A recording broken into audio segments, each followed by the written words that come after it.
guys, so welcome to the coding channel once again, the decent coder। और guys आज मैं आप लोगों को बताने वाला हूँ एक ऐसे ऑपरेटिंग सिस्टम के बारे में जो कि विंडोज़ के बाद में काफ़ी बेहतर और काफ़ी ज़्यादा यूज़ किया जाता है। जी हाँ, लिनक्स ऑपरेटिंग सिस्टम के बारे में।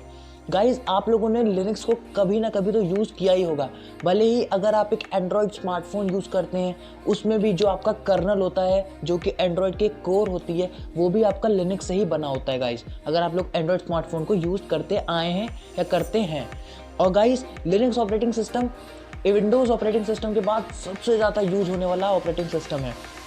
ये अलग अलग फ्लेवर्स में आप लोगों को अवेलेबल होता है। गाइस आज हम लोग देखने वाले हैं कि लिनक्स में कैसे हम लोग क्या क्या कमांड्स होते हैं, बेसिकली हम लिनक्स ऑपरेटिंग सिस्टम को कैसे यूज़ कर सकते हैं।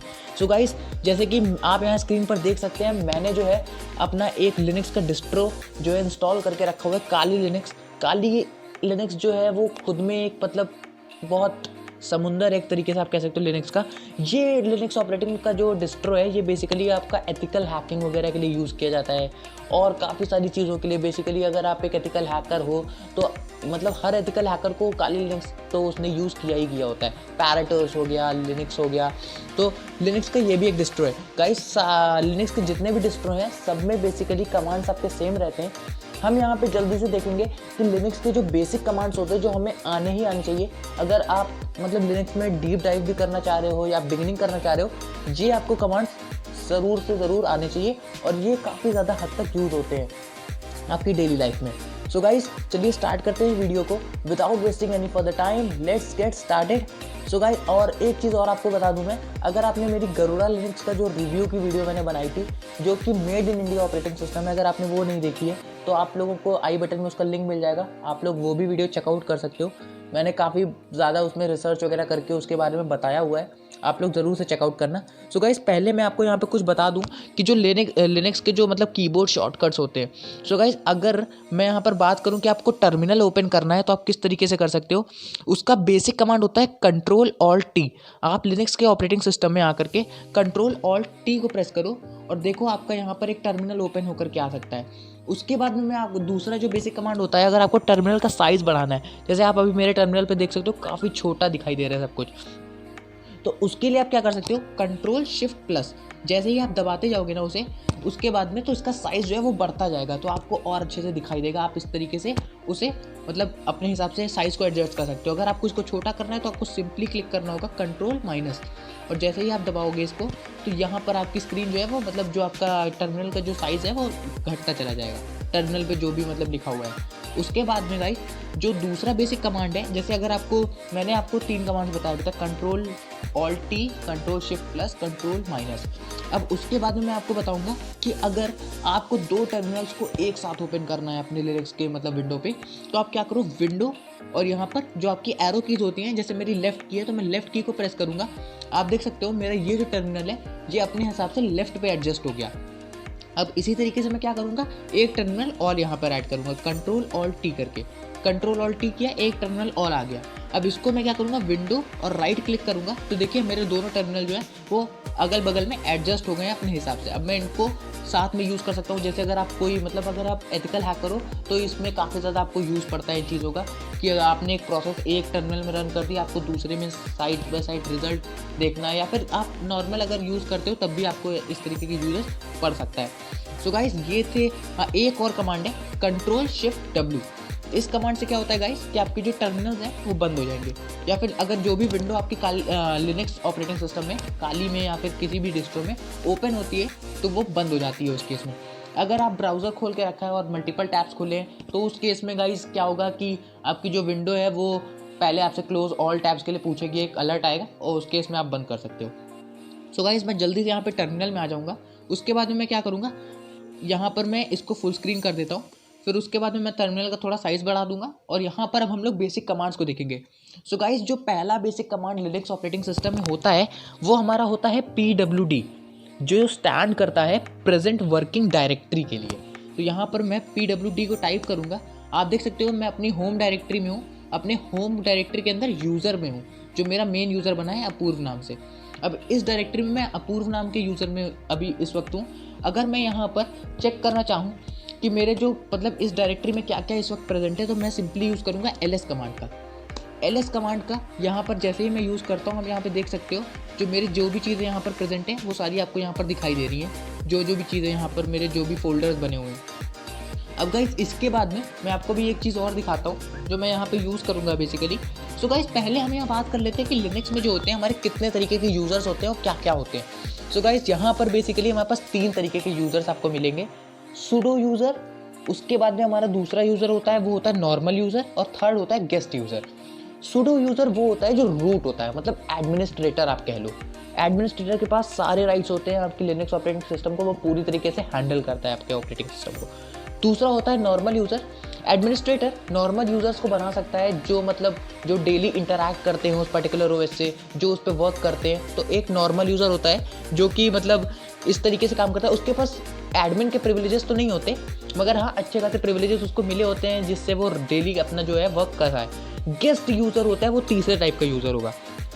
गेस्ट यूज़र एक स्पेशल केस के लिए यूज़र बनाए जाते हैं कि अगर हमें कोई एक स्पेशल रिक्वायरमेंट पड़ जाए कभी किसी यूज़र की, तो उस केस में वो गेस्ट यूज़र को हम किसी को भी प्रोवाइड कर सकते हैं, ताकि वो नॉर्मली एक मतलब हमारे ओएस पे आकर लॉगिन करके जो भी हम उसे राइट्स देना चाहें उस हिसाब से देख के उसे हम लॉगिन करवा सकते हैं यहाँ पर, और उसी हिसाब से उसे एक्सेस करेगा।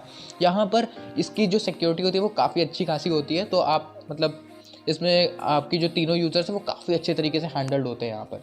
अच्छा, उसके बाद में जो मैं बात करूँगा वो है फाइल सिस्टम की। यहाँ पे फाइल सिस्टम नहीं, बेसिकली जो आपके पाथ होते हैं ना, जब आप फाइल्स को एक्सेस करते हो, जो मतलब पाथ आप देते हो वो किस तरीके से होते हैं। यहाँ पे 2 टाइप के पाथ होंगे, रिलेटिव पाथ और एब्सोल्यूट पाथ।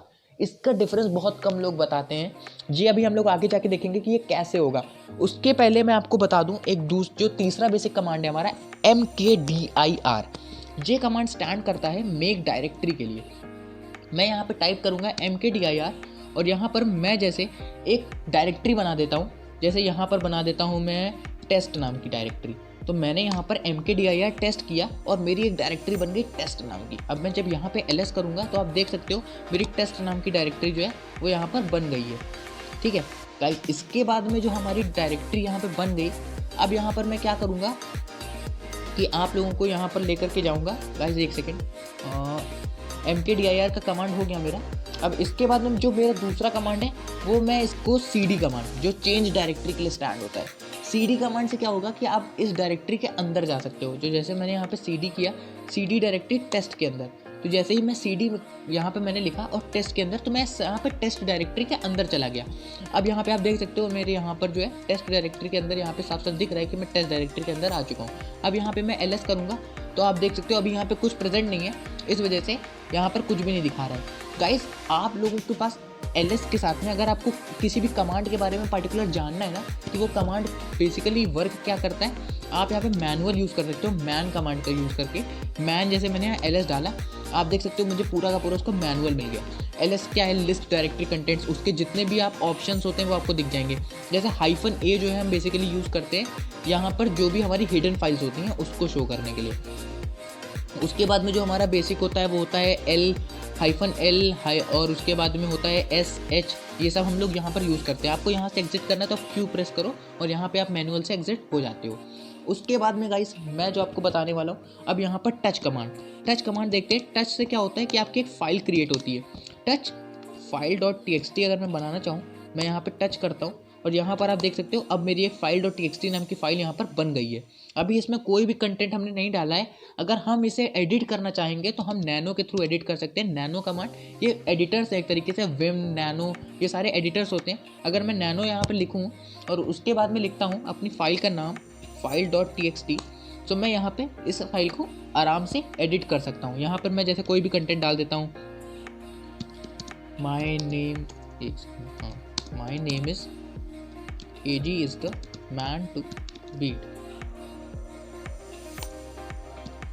मैंने यहाँ पर एक डाल दिया कंटेंट। अब यहाँ Ctrl+X आप प्रेस करोगे, आपको यहाँ पे देगा सेव मॉडिफाइड बफर। आप यहाँ पे y पे सिंपली प्रेस कर दो। अगर आपको इस फाइल का दूसरा नाम देना है आप यहाँ पे चेंज कर सकते हो, नहीं तो आप क्या कर सकते हो, सिंपली एंटर कर दो और यहाँ पे आपकी फाइल उस कंटेंट के साथ सेव हो सकती है। अब अगर आपको देखना है कि आपकी फाइल में वो कंटेंट आया भी है, ऐड हुआ भी है या नहीं, तो आप यहाँ पे कैट कमांड का यूज़ कर सकते हो।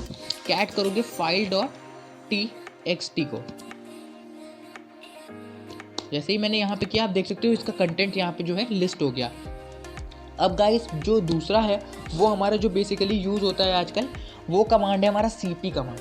अब जैसे मैं आपको CP कमांड के लिए, CP और MV ये दो कमांड है जिनमें आपको रिलेटिव पाथ और एब्सोल्यूट पाथ का बहुत बड़ा फ़र्क दिखाई देगा। इसके अलावा आप CD कमांड में भी आपको काफ़ी ज़्यादा इसका मतलब यूज़ दिखाई देगा। तो गाइस होता क्या है, जैसे मैं यहाँ पे भी CD डबल डॉट करूँगा तो मैं इसके फिर से वापस अपने वहाँ पर पहुँच जाऊँगा, इसके एक डायरेक्टरी पहले, मतलब जहाँ मैं अपने अपूर्व नाम के यूज़र के अंदर था। अब यहाँ पे मैं क्या करूँगा, एक आपके लिए और बनाऊँगा डायरेक्टरी जो कि होगी test1। अब गाइस आप देखना क्या होगा कि जैसे मैं यहाँ पे जाऊँगा, CD करूँगा यहाँ पे test1 के अंदर, test1 के अंदर मैं गया। अब यहाँ पे मैं एक डायरेक्टरी और बनाऊँगा test2, test2 यहाँ पे बनाई। अब मुझे अगर test2 में जाना है गाइस तो हमारे पास 3 डायरेक्टरी हो गई, टेस्ट, test1, test2। अगर मुझे test2 के अंदर जाना है तो मैं सिंपली CD करके test2 लिख दूंगा, ठीक है। ये हो गया मेरा रिलेटिव पाथ। रिलेटिव पाथ का मतलब कि जो सीक्वेंस में चल रहा हो। और एब्सोल्यूट पाथ क्या होता है, अब जैसे अगर मैं test2 में जाना चाहूँ तो मैं सिंपली जा सकता हूँ test1/test2। लेकिन अब अगर मुझे टेस्ट में जाना है तो मैं सिंपली CD टेस्ट लिखूंगा तो मैं नहीं जा पाऊंगा, क्योंकि ऐसी कोई डायरेक्टरी रिलेटिव में बनी ही नहीं है। उसके लिए मुझे जाने के लिए क्या करना होगा, CD था मतलब CD/home/अपूर्व और /test, तब आप जा करके टेस्ट पे जा पाओगे। मतलब रिलेटिव पाथ आपको पूरा का पूरा देना होगा, मतलब जो स्लैश से होता है हमारा वो पूरा पाथ आपको दोगे तब आप जा पाओगे, जो मेरा शुरुआत से है। अगर आप यहाँ पे CD टाइप करते हो सिंपली तो आप वापस से अपनी होम डायरेक्टरी में पहुँच जाओगे, होम डायरेक्टरी में अपने यूज़र के अंदर। गाइस ये होता है हमारा एब्सोल्यूट पाथ और रिलेटिव पाथ का डिफरेंस। रिलेटिव पाथ में मैंने आपको बताया कि आप सिंपली सीक्वेंस में जा सकते हो। एब्सोल्यूट पाथ में आपको शुरुआत से /home/ करके वैसे देना पड़ेगा। आप जैसे अगर आप जैसे जो हमारा लिनक्स का फाइल सिस्टम होता है ना, वो ट्री फाइल सिस्टम होता है। ट्री फाइल सिस्टम में जैसे हमारा क्या होता है, जैसे USR है, bin है, ये सारी डायरेक्टरीज बनी है। तो आप एक के अंदर अगर चलते जा रहे हो तो आपको दूसरे में जाने के लिए पूरा का वहाँ से पाथ देना पड़ेगा, जैसे /USR/share, उस तरीके से आपको ये देना पड़ता है। सो गाइस ये हो गया हमारा CD कमांड में जो हम एब्सोल्यूट और रिलेटिव पाथ का मीनिंग। अब यहाँ पे अगर मैं CP आपको बताऊँ क्या होता है, तो जैसे हमारी यहाँ पर 2 डायरेक्टरीज है, test1, test2 और टेस्ट, 3 डायरेक्टरीज। तो यहाँ पर जो 2 डायरेक्टरीज हमारी ये हैं test1 और test2, इसमें मैं क्या करूँगा, CD से फिर से करूँगा test1। इसके बाद में गाइस मैं क्या करूँगा, आप देखना। अब मुझे अगर यहाँ पे जैसे हमारी test2 प्रेजेंट है, अब यहाँ पे मैं क्या करूँगा, एक टच करूँगा एक फाइल को, file1.txt। अब यहाँ पे जैसे मैंने फाइल क्रिएट कर दी है, वो file1 जो थी वो उस डायरेक्टरी में थी, तो यहाँ पे उसका कोई लेना देना नहीं है, ठीक है गाइस। यहाँ पर अगर मैं चाहूँ कि मैं इस file1.txt को test2 के अंदर भी लेके आऊँ, तो मैं क्या करूँगा, file2.txt स्पेस दूंगा, उसके बाद में यहाँ पे लिख दूंगा test2।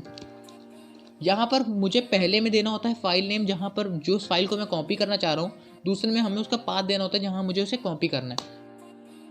तो गाइज मैंने यहाँ पे क्या किया कि मैंने यहाँ पे सिंपली कमांड टाइप किया CP file1 और उसके बाद में यहाँ पे दे दिया उस फाइल का नाम, मतलब उसके बाद में मैंने यहाँ पे पाथ दे दिया जहाँ मुझे उसे कॉपी करना है। तो यहाँ पर क्या हुआ कि मेरी फाइल जो है वो test2 डायरेक्टरी में भी कॉपी हो गई। अब अगर मैं test2 में जाता हूँ और यहाँ पर ls करता हूँ तो आप देख सकते हो file1.txt मेरी ऑलरेडी यहाँ पर प्रेजेंट है। तो गाइज ये हो गया मेरा कॉपी कमांड। इसी तरीके से हमारा MV कमांड भी काम करता है। MV कमांड और CP कमांड में बस ये फ़र्क होता है गाइज कि CP कमांड आपका, जैसे अब यहाँ पे मैं अगर CD डबल डॉट करता हूँ तो आप देख सकते हो मेरी txt जो है वो यहाँ पर भी प्रेजेंट है और test2 में भी प्रेजेंट है। मगर MV क्या करेगा, अगर मैं यहाँ से उसको मूव कराता हूँ तो वो फाइल test2 में ही रहेगी जहाँ पर मैं मूव करा रहा हूँ, और यहाँ से वो रिमूव हो जाएगी। तो अगर मैं यहाँ पे MV टाइप करूँ, MV file1.txt, एक्चुअली वहाँ पे test2 में ऑलरेडी एक फाइल file1.txt नाम के प्रेजेंट है, तो मैं यहाँ पे file2 भी बना लेता हूँ और फिर बताता हूँ आपको। MV file2.txt और उसके बाद मैं यहाँ पे दे दूंगा test2। अब आप देखना गाइस यहाँ पे क्या होगा, देखिए यहाँ पे file2.txt गायब हो गई। अब मैं जब CD test2 में करता हूँ और यहाँ पर ls करता हूँ, आप देख सकते हो यहाँ पे दोनों फाइल्स प्रेजेंट हो गई। तो MV कमांड से क्या हुआ कि मेरी जो दोनों फाइल्स थी वो बेसिकली जो मेरी file2.txt थी वो वहाँ से होकर के मूव हो गई मेरी test2 डायरेक्टरी में। तो गाइस ये होता है बेसिक डिफरेंस मेरा CP कमांड और MV कमांड में, मतलब कॉपी और मूव। अब एक कमांड बताता हूँ एको। एको से क्या होता है, जो भी आप इसमें लिखते हो वो सिंपली आपका एज इट इज़ प्रिंट हो जाता है। जैसे मैंने यहाँ पे लिखा हाय आई एम फाइन। यहाँ पे जैसे ही मैंने लिखा आप देख सकते हो ये वही एज इट इज़ उसने प्रिंट कर दिया। एको कमांड का यूज़ ये होता है। आप जैसे अगर आप चाहते हो कि कोई कंटेंट है फाइल का, जैसे अगर आप कोई ग्रेप वगैरह यूज़ कर रहे हो, ग्रेप कमांड अगर मैं आपको बताऊं तो ग्रेप होता है एक रेगुलर एक्सप्रेशन मैच करने के लिए। जैसे अगर मैं एक डायरेक्टरी में कुछ फाइल्स प्रेजेंट हैं, उनमें से मैं किसी पर्टिकुलर मतलब फाइल से रेगुलर एक्सप्रेशन मैच करके उसे ग्रेप करना चाहता हूँ, तो कैट test2.txt नाम की फाइल थी, मान के चलिए होती। तो यहाँ पर test2.txt, यहाँ पर भी मेरा test2 फोल्डर है, यहाँ पे अगर test2.txt होती उसमें मैं यहाँ पे पाइप साइन यूज़ करके ग्रेपेबल आउटपुट यूज़ कर सकता हूँ। मतलब जो भी मेरा आउटपुट इस कमांड से आएगा, कैट कमांड से, वो क्या होगा मेरा, पहले वो यहाँ पर इस कमांड को पहले वो पूरा उसको रख लेगा अपने पास, उसके बाद में वो ये फ़िल्टर अप्लाई कर देगा। जैसे मैं चाहता हूँ ग्रेप करना हाई करके, तो हाई जहाँ पर भी उसमें मतलब हाई जो भी उसको कीवर्ड मिलेगा हाई, उसे वो हाईलाइट करके आपको दिखा देगा पूरा प्रॉपर। तो इस तरीके से मैं फ़िल्टर्स यूज़ करता हूँ ग्रेप के थ्रू, बेसिकली आपका रेगुलर एक्सप्रेशन टाइप मैच करने के लिए। ठीक है गाइज, ये होता है मेरा एक ग्रेप कमांड हो गया। गाइस जो दूसरा कमांड मैं बात करने वाला हूँ उस कमांड का नाम है rm रिमूव। तो जैसे आप देख सकते हो मेरी test2 डायरेक्टरी के अंदर दो फाइल्स प्रेजेंट है, file1.txt और file2.txt। अब मैं क्या करूँगा, यहाँ सिंपली टाइप करूँगा rm, जब मैं यहाँ पे file2.txt डालूंगा तो यहाँ पे क्या होगा आप देख सकते हो, मेरी जो है वो फाइल अब यहाँ से रिमूव हो गई है।